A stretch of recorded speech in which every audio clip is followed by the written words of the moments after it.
I was teaching yesterday Parashat Hayye Sarah, and there's a midrash. Come, Julie, you can be next to me if you want to. And there's my espresso is delicious, by the way. I was studying Parashat Hayye Sarah, and there was the famous midrash there about Sarah Imenu. It says, "Vayihiyu Hayye Sarah me'ah shana, ve'esrim shana, ve'sheva shanim." And the midrash says, why does it repeat the word shana, shana, shana 3 times?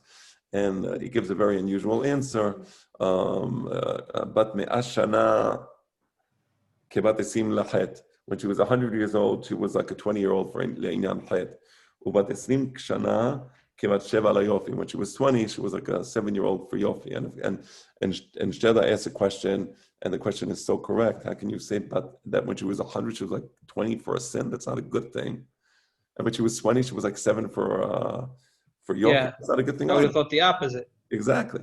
So Sheda brings Rabbi Haim al-Fandari. He brings Rabbi Haim al-Fandari, who explains the meaning of the midrash, and whatever the meaning is, it is. That's not the point of this particular discussion, but he brings a beautiful explanation of Rabbi Haim al-Fandari, and he gives a peshat of the midrash. But some. What is it? Okay, fine. So the idea that Sarah Imenu, when she became old, the Chachamim say nitchadeshu, she basically her cycle came back, right? Her biological cycle that women have came back, and Yes. she experienced a literal rejuvenation and biological rejuvenation. The Chachamim said that even the folds in her skin, meaning the wrinkles, everything got smoothed out. She became young again. And we see that this is the Peshat. This isn't just a midrash. How do I know it's a Peshat? Because in Parashat Vayera, she was already in her 90s, right before she gave birth to Yitzchak. Avimelech sees her, and he wants her. I'm sure that Avimelech, there was a lot of 90-year-old women that he could have been interested in other than Sarah. Obviously, Sarah was very beautiful. She was very beautiful at the age of 90. So we see the Peshat is that she became young.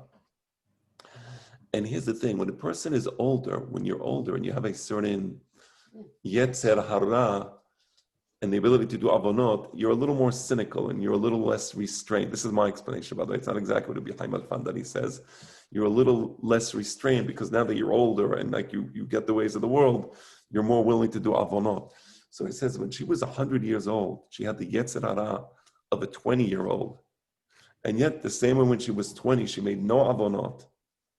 When she was 100, she made no avonot, meaning she maintained her integrity and her piety, right? That's the beauty. So, bat me'ah kebat esrim. Don't tell me that when she was 100, she was already now nitchadeshu yamea kekedem, and she was young, and therefore maybe now she was deviated just a little. No, she didn't deviate. Nice. But esrim kebat sheva.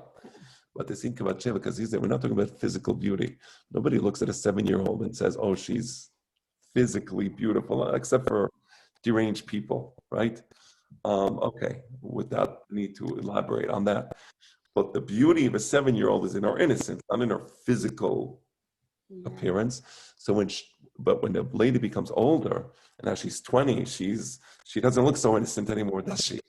So it says, and when Sarah Imenu was 20, even though she was very beautiful, exceedingly so, and yet she had the innocent beauty of a 7-year-old. That's the Peshat. Very nice. So I was saying it's a really beautiful midrash, and for the people, there was some rabbis who didn't understand this, and they changed the Girsah. They mixed the Girsah. They mixed the Right. the way the text is written. They mixed up. I was going to correct you. So I was going to correct you because I knew the Nusach. I didn't know that Perush for the original Nusach. They mix up the actual, the way the text is written to conform with their sense of logic.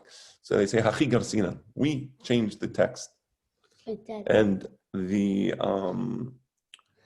and I said that, for people who change the text, you miss the beauty of what the Hachamim were saying. The Hachamim had a very profound lesson. And it's a type of poetry. And poetry touches the heart.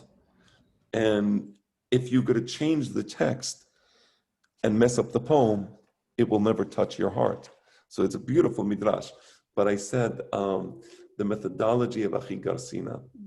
So imagine now you go before the Pennsylvania Supreme Court or the Supreme Court of the United States. Pennsylvania, the Supreme Court in Pennsylvania, they changed the rules of the election to allow for ballot counting after November 3rd. Ballots received after November 3rd will be counted. But there's a problem. The problem is that the state legislature of Pennsylvania said that it's only ballots received up to November 3rd, which will be counted. But the Supreme Court came and said, no, it's also ballots received 3 days later. But here's the problem. The United States Constitution, and I forget where it is, I'm not going to pretend like I'm a great bucky, but I think it's Article 1, Section 2, whatever, it doesn't matter. The United States Constitution specifically states that only state legislatures can create election rules to the exclusion of the judiciary branch. It's explicit in the Constitution. What this Supreme Court of the state of Pennsylvania did is clearly a violation of the US Constitution.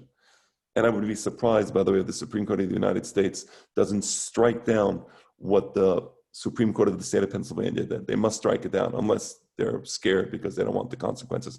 Nevertheless, imagine that you are a lawyer for the Democratic Party and you come before the Supreme Court. The lawyer for Donald Trump says, Your Honors, the Constitution explicitly states that only the state legislatures may create election rules. It's explicit in the Constitution. Now it's the turn for the lawyers representing the Democratic Party. And the lawyers for the Democratic Party say, Your Honors, I'm sorry, Hachi Garsinan in the US Constitution. Our version of the Constitution is a better version. And in our version, it says that the Supreme Courts of any state, not the legislature, can change and create election rules. Hachi Garsinan. Right. Would anybody take that type of I think. argument? Would anybody in their right mind take that argument seriously? Well, it depends. A bunch of Democratic judges, probably some of the Democratic judges, the revisionists on the court, will take it seriously. Yes. Unfortunately. Right. But a serious scholar and a serious judge will tell a guy, get the heck out of my court. What are you to Hachi Garsinan? I'm not interested in what you think the good says. We have the text here. This is the authentic text. Don't be disrespectful to the text. I thought it's a great mashal because Jeda used to hate the Achi Garsinan attitude. Achi Garsinan, anything you don't understand, change the text. Yep, exactly. I like that. It's a nice one. It's a good one. Yes. Very spot on. So it's Shabbat here soon. Yes. I'm gonna say Shabbat Shalom Mevorach. Yes. And we'll bye, Julie. Shabbat Shalom. Shabbat Shalom. Enjoy. We'll talk after Shabbat. Let's study Sunday morning. Sunday morning about 9 o'clock New York time would work perfectly for me. Probably. Yes, sir. Shabbat Shalom. All best. Shabbat Shalom.